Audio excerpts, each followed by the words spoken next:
सुमन, आप सभी का एक बार फिर से स्वागत करती हूँ। तो हम बात कर रहे थे भारत की मिट्टी पर। इसके पहले हमने जो बात की थी पृथ्वी की संरचना पे, तो पृथ्वी की संरचना अगर नहीं पढ़ा है ये क्लास, तो आप एक बार जाके पृथ्वी की संरचना जरूर देखिए। उसके बाद कल हमने जो देखी थी वो मिट्टी के बारे में देखी थी। मिट्टी का देख लिया था जिसमें था कि जलोढ़ मिट्टी। तो जलोढ़ मिट्टी के हमने जो भी पॉइंट्स थे मेन हमने वो डिस्कस कर लिया था। तो आज हम देखेंगे जो है लाल मृदा। लाल मृदा किसे कहते हैं? तो लाल मृदा का जो निर्माण है वो आपका होता है आग्नेय चट्टानों की कारण। आग्नेय चट्टानों के द्वारा क्या है, लाल मृदा का निर्माण होता है। तो इनमें क्या क्या पाई जाती है? इन मिट्टी में आयरन, एल्युमिनियम और कैल्शियम। आयरन, एल्युमिनियम और कैल्शियम इसमें लाल मृदा में सबसे ज्यादा पाया जाता है। तो लाल मृदा जो है भारत के कुल कितने क्षेत्र पर पाया जाता है?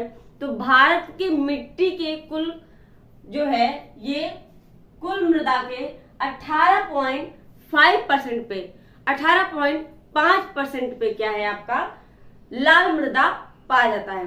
लाल मृदा में जो है आपका ह्यूमस की कमी होती है। एल्युमिनियम, कैल्शियम और आपका आयरन, इनकी तो अधिकता होती है लेकिन ह्यूमस की कमी होती है। किसमें? लाल मृदा में। जो है लाल मृदा का कहां कहां पर विस्तारित है?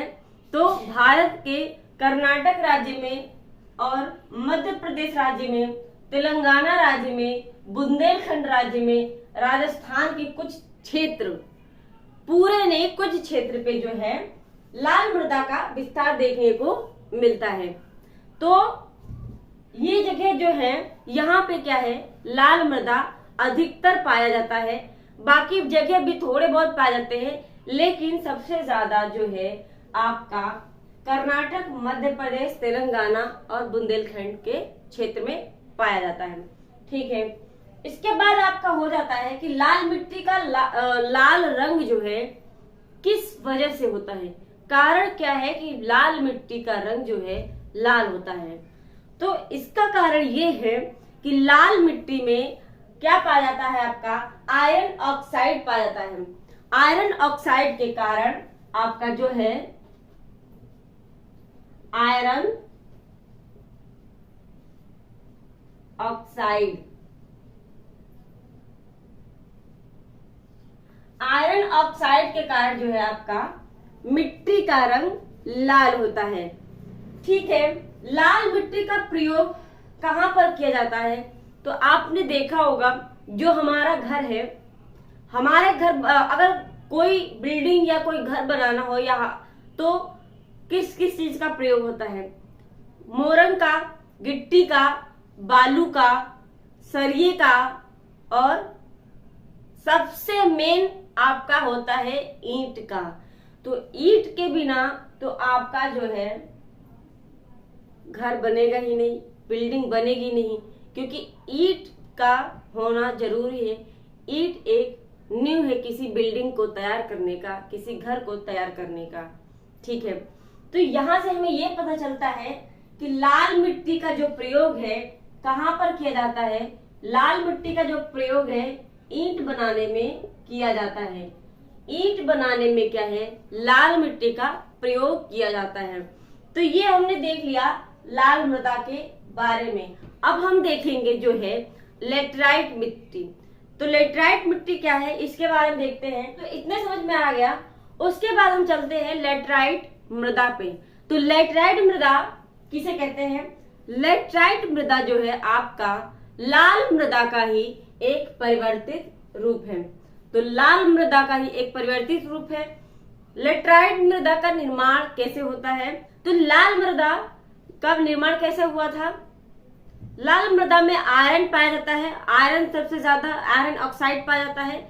इसकी वजह से लाल मृदा का रंग क्या था? लाल था। लेकिन जो है लेटराइट मृदा का निर्माण जो है आपका, एक तो ये लाल मृदा का परिवर्तित रूप है, दूसरा इसका निर्माण इस तरीके से होता है कि जब वर्षा होती है तो वर्षा के कारण कैल्शियम के जो अणु होते हैं वो क्या होता है, जल के साथ घुलकर उसके निचली सतह पे चले जाते हैं। तो कैल्शियम वहां पर जो ऊपरी सतह होता है, ऊपरी सतह पे जो है क्या है, कैल्शियम की कमी हो जाती है। जो कैल्शियम उसकी ऊपरी सतह पर, मिट्टी की ऊपरी सतह पे पाई जाती है, उसके जो अणु होते हैं जल में घुलकर निचली सतह में चले जाते हैं, जिसके कारण लैटराइट मृदा में ऊपरी जो भाग है उसमें क्या है, कैल्शियम की कमी हो जाती है। इस कैल्शियम की कमी के कारण क्या है, आपका लैटराइट मृदा का निर्माण होता है। तो कैल्शियम की कमी के कारण क्या है, आपका लैटराइट मृदा का निर्माण होता है। लैटराइट मृदा का यह प्रक्रिया जो क्या कहलाता है, निच्छलन। क्या कहलाता है, निच्छलन कहलाता है। निच्छलन मतलब छन कर, निच्छलन मतलब होता है छन कर, तो निच्छलन प्रक्रिया कहलाता है। फिर है आपका कि लैटराइट मृदा कितने भाग पर पाई जाती है, भारत के मिट्टी के लगभग। तो भारत के कुल मृदा के लगभग 4% पर क्या है, आपका लैटराइट मृदा पाया जाता है। नेक्स्ट पॉइंट है आपका कि लैटराइट मृदा का जो निर्माण है कैसे होता है, जो प्रयोग है कहां पर होता है। तो लाल मिट्टी में भी, लाल मिट्टी का भी जो प्रयोग था आपका ईंट बनाने के लिए किया जा रहा था, तो लैटराइट मृदा का भी जो प्रयोग है ईंट बनाने में किया जाएगा। क्यों? क्योंकि इसकी मिट्टी जो होती है बहुत सख्त होती है।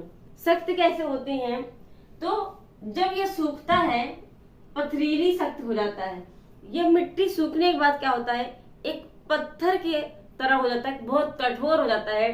तो इस वजह से क्या है, लैटराइट मृदा का जो ईंट है बहुत ज्यादा हार्ड होता है, सबसे अच्छी ईंट माना जाता है। ठीक है। फिर नेक्स्ट पॉइंट है कि लैटराइट मृदा का जो विस्तार है कहाँ पाया जाता है। तो लैटराइट मृदा का जो विस्तार है केरल में सबसे ज्यादा पाया जाता है। उसके बाद जो है केरल के कुछ आसपास क्षेत्र में पाए जाते हैं। सबसे ज्यादा आपका कहाँ पाया जाता है, लैटराइट मृदा केरल में पाया जाता है। तो हमने ये पॉइंट तो देख लिया कि सूखने के बाद क्या है, लैटराइट मृदा जो है पथरीली सख्त हो जाती है। लास्ट पॉइंट है आपका कि लैटराइट मृदा में खेती किस चीज की होती है। तो लैटराइट मृदा में चाय, कॉफी, आपका रबड़ हो जाता है, काजू, मसाले। तो सबसे ज्यादा खेती आपका किसका होता है, लैटराइट मृदा में रबड़ का होता है, चाय का होता है, काजू का होता है, मसाले का होता है, कॉफी का होता है।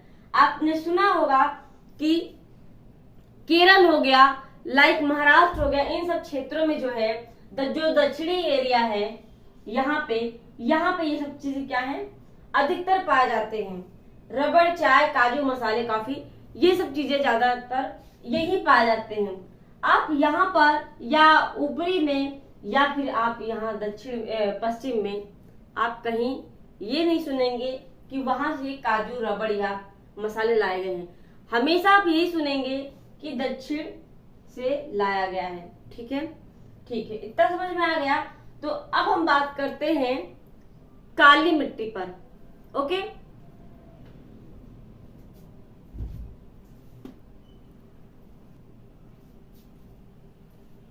तो ये है हमारा लैटराइट मृदा के बारे में। तो आज जो है हमने लाल मृदा और लैटराइट मृदा देखा। इसके पहले हमने देखा था जलोढ़ मृदा के बारे में। तो ये 3 प्रकार की जो है हमने मिट्टियां पढ़ ली है। अब जो मिट्टी बची है वो हम नेक्स्ट वीडियो में देखेंगे। आज के लिए बस इतना ही, क्योंकि वीडियो जो है लंबी हो जाएगी तो बोरिंग भी हो जाएगी, इसलिए धीरे धीरे थोड़ा थोड़ा करके हम आगे बढ़ेंगे। तो चलिए आज के लिए बस इतना ही। धन्यवाद।